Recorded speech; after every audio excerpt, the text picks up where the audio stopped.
14व्या अध्यायामध्ये माऊलींनी शरीरामध्ये असणारे 3 प्रकारचे गुण, रजोगुण, सत्वगुण आणि तमोगुण, यामुळे जो निर्विकार असणारा आत्मा आहे याला जन्म कसा घ्यावा लागतो त्याचे विश्लेषण करताना आपण तमोगुणाचा अभ्यास आजच्या प्रकरणामध्ये करत आहोत. सत्वगुणामध्ये ज्ञान वाढते, रजोगुणामध्ये इच्छा वाढते आणि तमोगुणामध्ये अज्ञान वाढते. माऊलींची ओळी सांगते, मग तैसाची पुढती रजसत्व वृत्ती गिळून ये उन्नती तमोगुण. सत्व आणि रजोगुणाला पाठीमागे सारून तमोगुण जेव्हा उफाळून येतो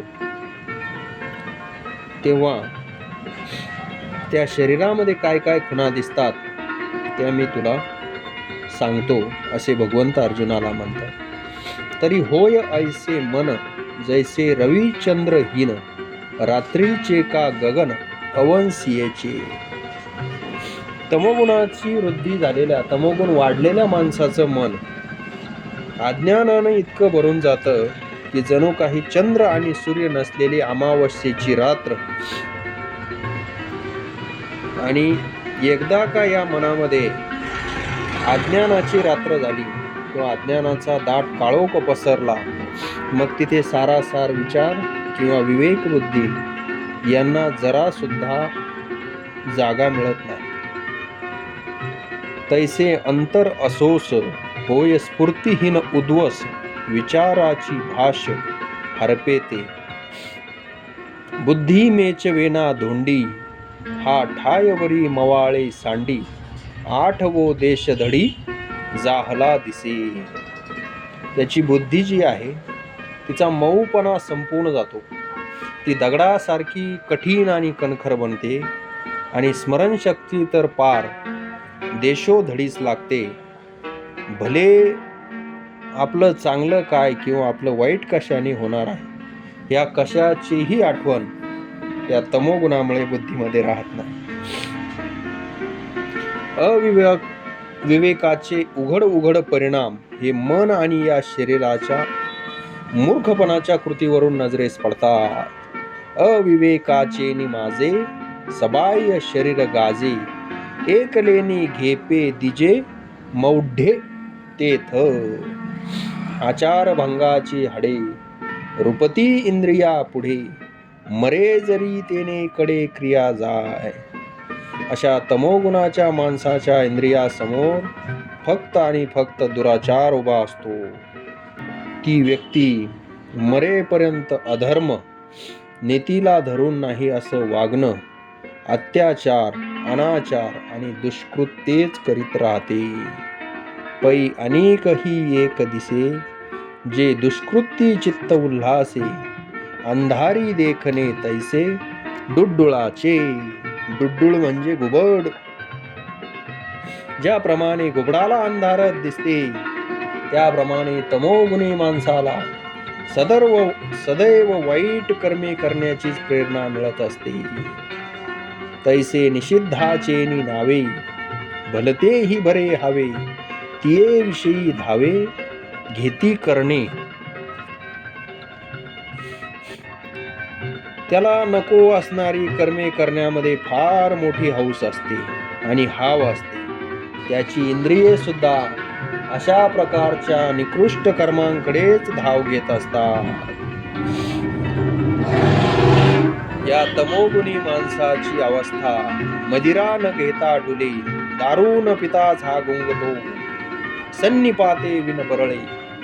ज्याप्रमाणे ताप आल्यानंतर एखादी व्यक्ती तापामध्ये बरळते, तसा हा असंबद्ध बडबड करतो आणि उगाच वेड्यासारखा गळे काढून रडत बसतो. निष्प्रेमेंची भुले पिसे जैसे, चित्त तरी गेले आहे परी उन्मनी ते नोहे, ऐसा माल्ला तिजे मोहे माझी रेनी. त्याचे चित्त कधी थाऱ्यावर नसते, तो समाधीत नसतो, तर दिवा विझवल्यानंतर जसा खोल अंधार पडतो तसा हा मनुष्य मोहाच्या काळोखात जाऊन पडतो. देहामधील सत्व आणि रज हे गुण मागे पडले आणि तमोगुण वाढला. अशा अविवेकी आचरणाच्या खुणा स्पष्ट दिसू लागतात. आणि हेची होय प्रसंगे मरणाचे जरी पडे खागे, तरी ते तुले निरिगे तमेसी तो. आणि अशा अवस्थेत या जीवास मृत्यू आला तर दुसऱ्या जन्मी सुद्धा तेच तमोगुणाचे गाठोडे सोबत घेऊन हा नव्या जन्मास येतो. कसा येतो? राई राई पण बिजी, साठवून या अंग तेजी, मग विरुढे ते दुजी गोठी आहे.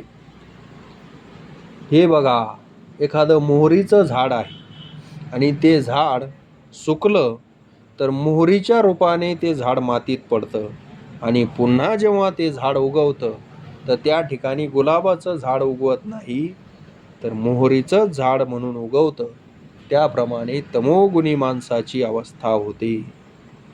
पै होऊन दीप कलिका, येरू आगी विझोका, का जेथ लागे तेथ असका तोची आहे.